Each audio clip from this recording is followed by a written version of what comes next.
Welcome, curious minds, to another deep dive.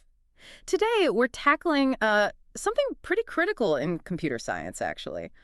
How do large language models, LLMs, really get a handle on the sheer amount of stuff on the internet? Yeah, it's a huge challenge. And we're looking at this really interesting proposal for a new standard. It's called the llms.txt file. That's right. For all their power, LLMs bump up against a major limitation.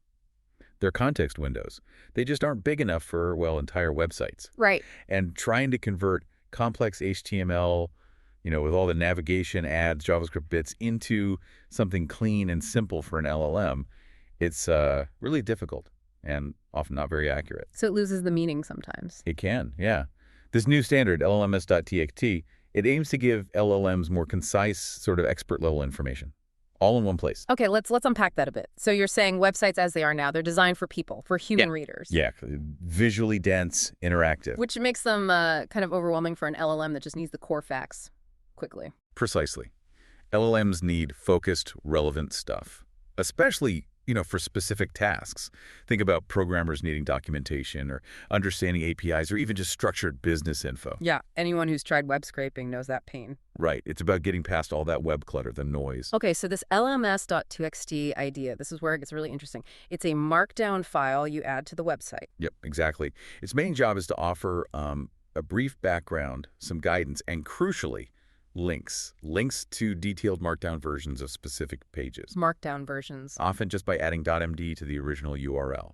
So like example.html becomes example.html.md. It's a way to provide that clean semantic version we talked about. Ah, okay. And the llms.txt file itself has a structure. A very specific Markdown structure, yes. It needs an H1 heading for the site name. That's the only required bit, actually. Then usually a block quote for a short summary. Like an abstract. Sort of, yeah. And then H2 sections that contain these file lists. Basically lists of links formatted like name, URL.description. Simple, readable for humans and machines. And I saw something about an optional section in the format. What's that for? Oh, that's quite clever. It lets the website owner flag information that's maybe secondary.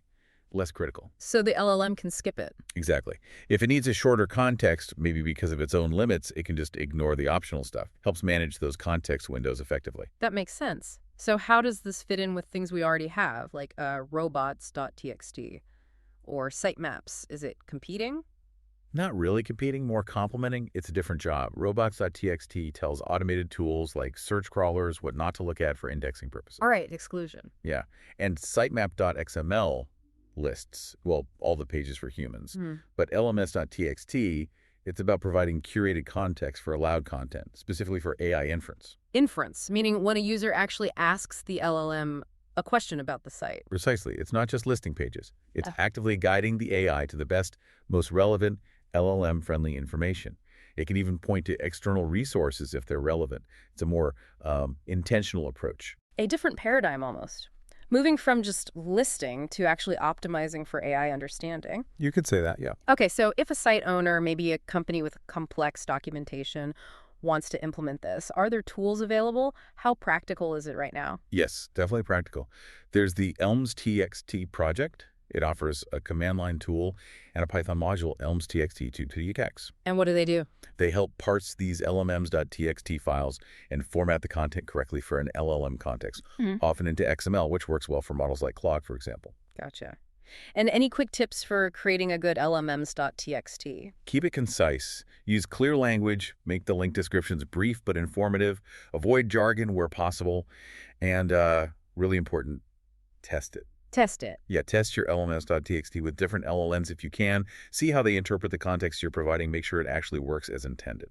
It really is quite something. How a relatively simple structured text file could potentially make such a big difference in how AI agents navigate and use the web's information.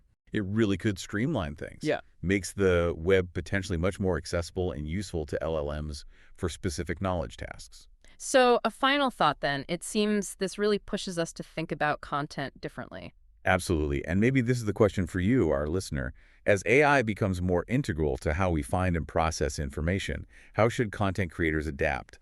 How do we best serve both human readers and these increasingly capable AI intelligences? And, what new ways of discovering knowledge might this unlock?